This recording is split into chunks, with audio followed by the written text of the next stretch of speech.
Alright, so I had a story of mild interest to myself.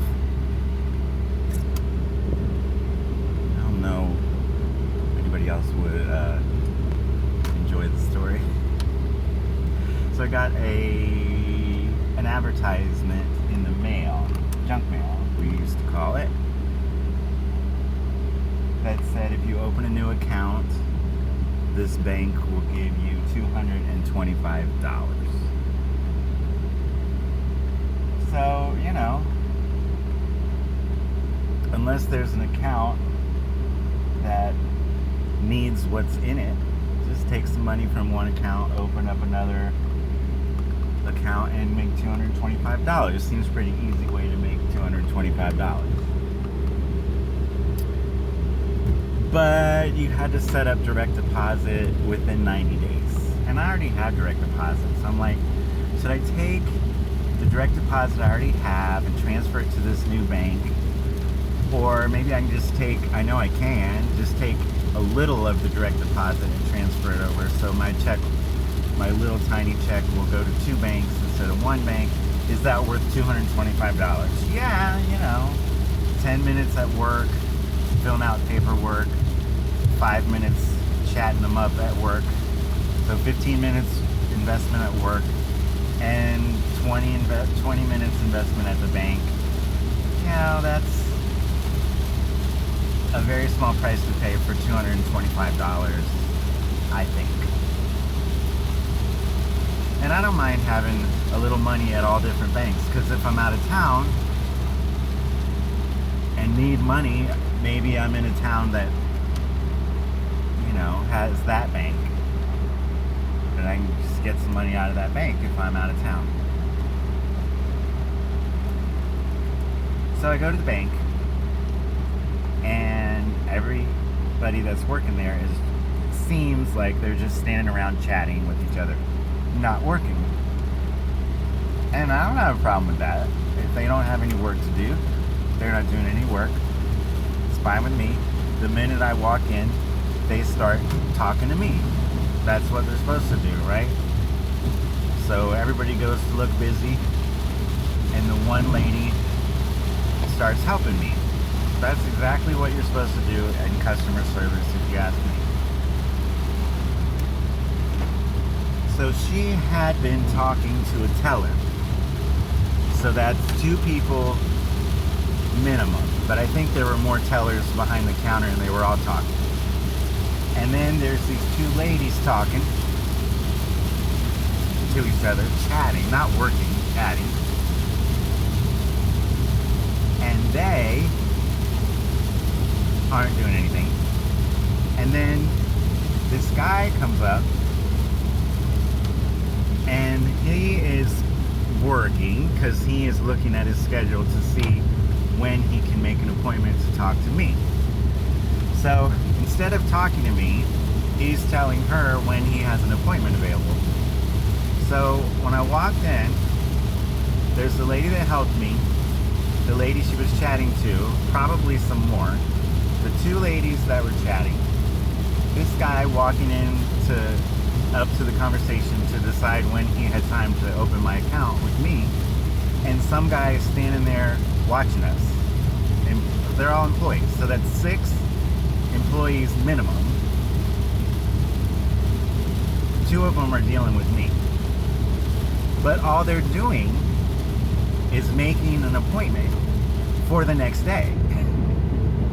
So when I walk into a bank and there's 6 employees minimum doing nothing, pretty sure there was more, but 6 that I can identify that were doing nothing, and they can't open an account within the next 15 minutes, or start opening an account within the next 15 minutes, I don't want to go to that bank. I understand that the teller maybe doesn't open new accounts, and the lady who helped me, maybe she doesn't open new accounts, but the guy who was looking at his schedule to see when he was free, he can open new accounts. And if he was in the middle of opening up somebody else's account, that's fine. He can tell me when he's done and when he can be available for me, and I can decide if I want to wait that long. But instead, he didn't have an appointment until the next day. So they want me to drive to the bank twice when they've got 6 people standing around doing nothing. No. No. So I'm not going to get the $225 today, but I'm thinking I can take some money out of where I put the money and open an account at another branch and see if they act like that. But the problem is that we all know, because of the pandemic, that we can do anything from anywhere. So those tellers and new account openers could be at home on a headset opening accounts from wherever I call them. But instead, the bank is paying rent and paying those 6 people to stand around, and they can't just help me. They have to make an appointment. But why didn't they just make an appointment for right then?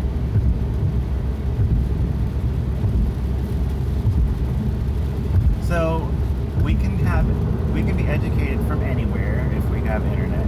We can do banking from anywhere if we have internet, and we can work from anywhere if we have internet. But the conjunction of these two ways of looking at things, the idea that you need real estate, that you need employees that come in, that they have meetings together, and that I go to a place of business to get business done, versus the idea that we do everything online. We've got 2 ways, two processes that could be totally screwed up instead of one. And they're right at the confluence of the internet world and the business world, and they're just wasting money right and left. So I won't be doing business with that branch, but I think I might try another branch. But the bank as a centralized entity is the one that's forcing them to make appointments, not the workers at that branch. So I might have to earn $225 another way.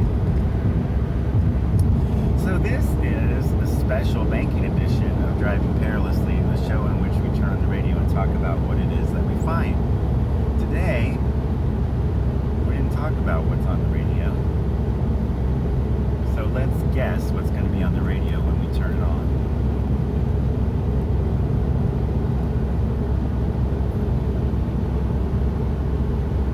Well, as fun as that is.